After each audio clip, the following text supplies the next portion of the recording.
Welcome to The Backstory, a podcast from the North Dakota News Cooperative that takes an in-depth look at the stories we're reporting for you. I'm Sabrina Halverson, CEO of the North Dakota News Cooperative. Joining me is Michael Standaert, our lead reporter. Michael, this week's story was headlined Blueprint Points Path Forward for North Dakota's Strained Local Newspapers. And this was a story that fits right in with our mission here at the North Dakota News Cooperative, which is to support a lot of rural newspapers. And it looked at a big study that was done, specifically about our papers here in North Dakota. So to start out, tell us a little bit about the study and what was found. So the study has been going on for 2 years now, and they've sent out questionnaires to journalists at papers around the state, the publishers themselves. They've questioned news consumers about their consuming habits. And they also looked at the three counties that don't have an official county newspaper. And those three counties are in the southwest part of the state. And they just tried to gather information about kind of the state of the newspaper industry in North Dakota. And from what I hear from the people that were involved in the study, they've kind of been the envy of other states around the country who would like to do the same thing. They were able to get this grant with the Bush Foundation, and that's been very helpful in what they've been doing to look at the state of the industry. There's a lot of issues. There's a lot of problems with some papers, particularly independent newspapers. The bigger papers are doing a bit better, but the smaller independent papers are struggling. And, that's kind of juxtaposed to the parts where they talk to the consumers themselves and found there's a great respect for local news. I mean, 9 out of 10 people believe either very much or in some degree that having a local newspaper is important. So there's a lot to build on from this report, and they've been able to gather all this data, which is very helpful for trying to come up with some solutions. So that's kind of the next step in the process. There were a lot of really interesting points in this I found as I was reading your article. And, I got to look at the study report as well. And one of the things that really stood out to me was a quote that you used in here and a point that you made in the article that newspapers are businesses, but they're not often thought of as like your community hardware store or your community, whatever other business. But newspapers are businesses. They have to have money to pay the bills, to keep the lights on, to pay for having the paper printed, for mailing it out. There are a lot of expenses. But when it comes to public perception of newspapers, they're not thought of in that way. So when you think of supporting small local businesses, your local community newspaper isn't the first thing that comes to mind, but maybe it should be. Yeah, it should be. I think part of this problem, so that we did a story on kind of when they started they were kind of halfway through the study. We did one last September, looking at the same issue.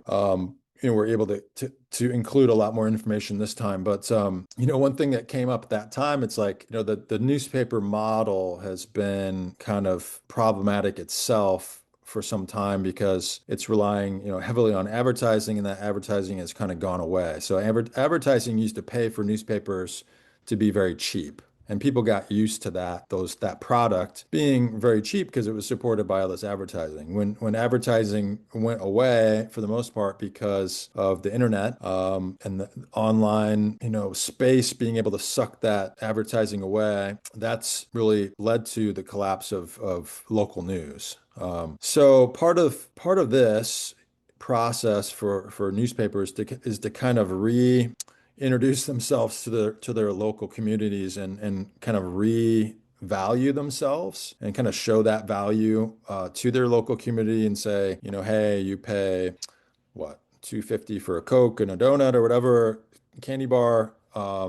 This is something that's around that price. It's trying to explain the value and saying, this is something that should be supported with maybe a higher subscription rate or something like that.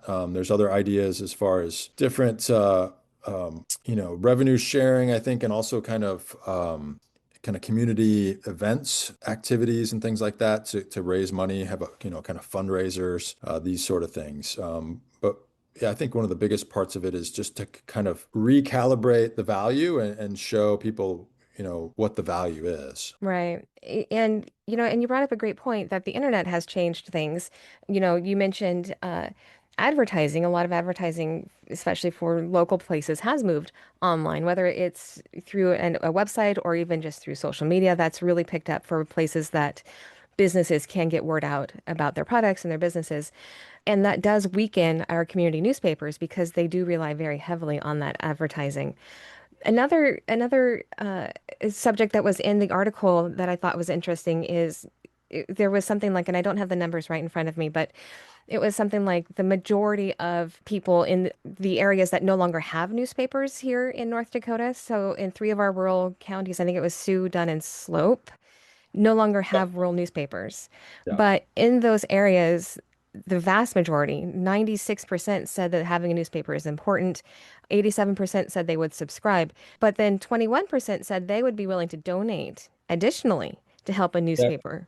Yeah, but I think that looks at kind of what they're willing to do on top of subscribing. So that's actually, a very hopeful sign for, anyone who wants to bring a paper into that area, Hmm. that there is support for it because I mean they value it more because it's missing. Yeah, they So know what it's like to not have it. yeah, because it's, from the data in the report, it's like a lot of these people go to social media, but they know that social media is very distrustworthy in a lot of ways, and Hmm. it's a lot of rumor, a lot of innuendo. Nobody's like sitting there kind of sifting through facts or trying to set things objectively. It gets too kind of warped. So I think they see the value of those, having a paper now that they're gone. Um, Yeah, and some of these places, I guess Dunn County's has quite a bit of, oil money. It could support something like that. So yeah, we'll see what happens going forward. I think there's kind of a mismatch, and I think people demand and kind of want these things. They also need to look at how they value these things themselves too. It's like, okay, my Netflix is what, $10 a month or something. This is much a month, yeah. it's something they have to kind of juggle themselves as far as, setting their own value. I mean, I think one thing that's very interesting that came up in this report, and we have a map of the state in the story. The penetration for local newspapers is actually very, very high in a lot of the rural counties in the state. So some of the most rural counties have over 75% of the households in those counties get papers. So from speaking with the people who are on the steering committee for this Future of a Local News initiative, they're saying, that's important information to show advertisers. It's like, okay, some of the advertisers that want to reach people in these counties and they don't necessarily know how to reach them, they're not all watching the same TV or, cable's dropped so much recently too. It's like, how do you reach these people? Well, you can go to your local papers. As one avenue because they're reaching 75% of the households in these areas, which I think is helpful for the papers in those places to know as well, and they can use that information when they talk with potential advertiser clients. And you mentioned something here also that I wanted to highlight a little bit more as well. That, I mentioned earlier that social media is a good place where you get information about what local businesses are doing. They can easily put it up there. But as you said, social media is not a good place to get reliable information. You don't want to get your news from social media unless you can really trust the source that's posted up there. Like if we post something on there, it's from a news source, but you don't want to just get news from non-news sources on social media. And that's another place where local newspapers, especially these small rural newspapers, are so important for their communities because they have that information that you're not going to get elsewhere. You're not going to see it on your TV news. You're not going to see it in the bigger newspapers, but it's in your community newspaper and it's trustworthy. Yeah, definitely. That's definitely the case. And I think with people, putting news stories up on social media, it's kind of lost its luster.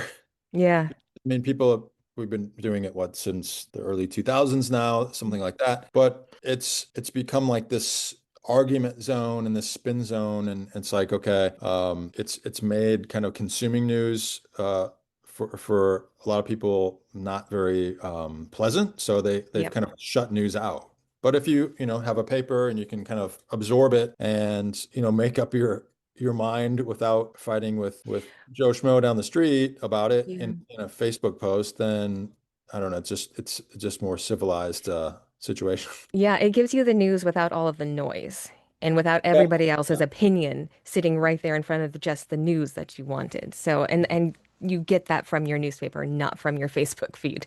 Yeah. Yeah. And then, I think people are tired of that too. So, subscribe to your local newspapers and support them, and that will help them do better reporting too, because right, they can hire more staff, they can devote more space to stories. If it dwindles so much, it's very difficult for them to do either of those things. And looking at the report and talking to people about this, that's also something that newspapers need to talk about with their community. It's like, okay, we're struggling. They don't necessarily know their newspaper's struggling. They don't know why it's shrunk. right.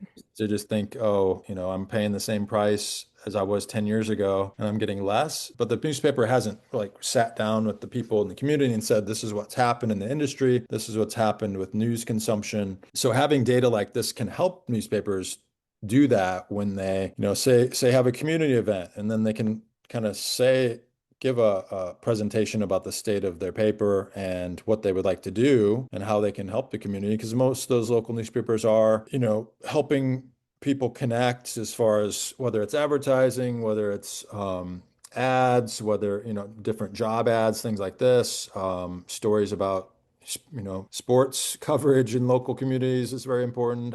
Just sharing stories about what's going on in the community. I think people would support that more if they had a better idea and an explanation from their local papers. Yeah. And then another side to this whole issue is the matter of succession and keeping newspapers alive when they change owners. A lot of our newspaper owners are ready to retire and are, to leave the industry. And there's nobody really to take their place, and for several reasons, which you named in the article. Tell us a little bit about that as well. Yeah, there's about 38% of, I think, the independent publishers who are close to retirement in the state. So that requires succession planning, and a lot of them haven't really thought about it very much. So it's like, okay, you want to do this 5 years out so that either somebody on your staff or somebody that may be interested in taking over can start to take over the reins, or kind of shift into that position so they know what they want to do with that business going forward.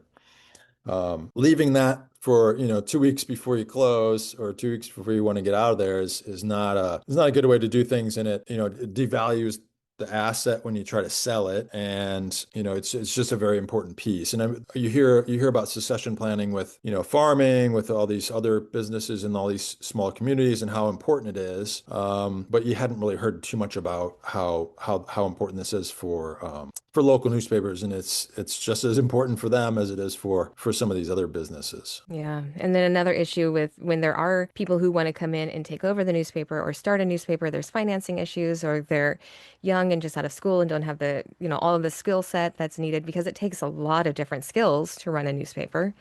Yeah. So there's just a lot that goes into it that can be preventative, or, prevent people from having these rural newspapers. Well, and then those conversations can kind of take place during that planning, and that would help somebody who is going to take over kind of level up. And, there are 14 papers in the state that don't have an online presence as well. So, say a younger journalist or, was interested in taking over paper, but they wanted to elevate that paper and get it more, online and both print and online, which is one of the demands of millennials and Gen Z audiences that was found in the data. They want both print and online editions.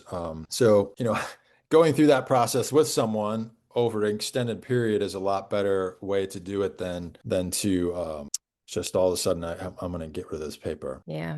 So we've tackled some difficult topics here as far as news and newspapers go, but there was also kind of a message of hope in this article, and I'd like to wrap up with that because I don't like to end on a negative note. Yeah, no, there's, 9 out of 10 consumers, I think I said this before, think that, having a local newspaper is important. So some of this is about connecting that desire to these papers and making sure they get together. And then also, like we said, there's such demand in the places where they don't have a newspaper anymore that that's an that demand is an opportunity for a business to kind of step in there. There's some things holding things up. I mean, like with the public notices issue is one thing because so many papers rely on public notices revenue. And if there was a way to kind of make it where, a paper's publishing costs are a huge part of its budget too. So if there's a way to kind of change things to make it easier for a local paper to stay that paper of record instead of, maybe they don't have to be a weekly, maybe they can be a monthly. But then they have an online presence, every day or every week. That could be a solution. I don't know. I was talking to some people about how that would work, but there's a lot of complications in how the law is set up as far as, the county public paper of record that runs the public notices. So, but there's a lot of, solutions that were developed out of this and potential to make papers, even better going forward through gathering all this data. And that article again was headlined Blueprint Points Path Forward for North Dakota Strained Local Newspapers. You can read that story on our website at newscoopnd.org or in one of our local newspaper partners. For the North Dakota News Cooperative, I'm Sabrina Halverson. This has been The Backstory.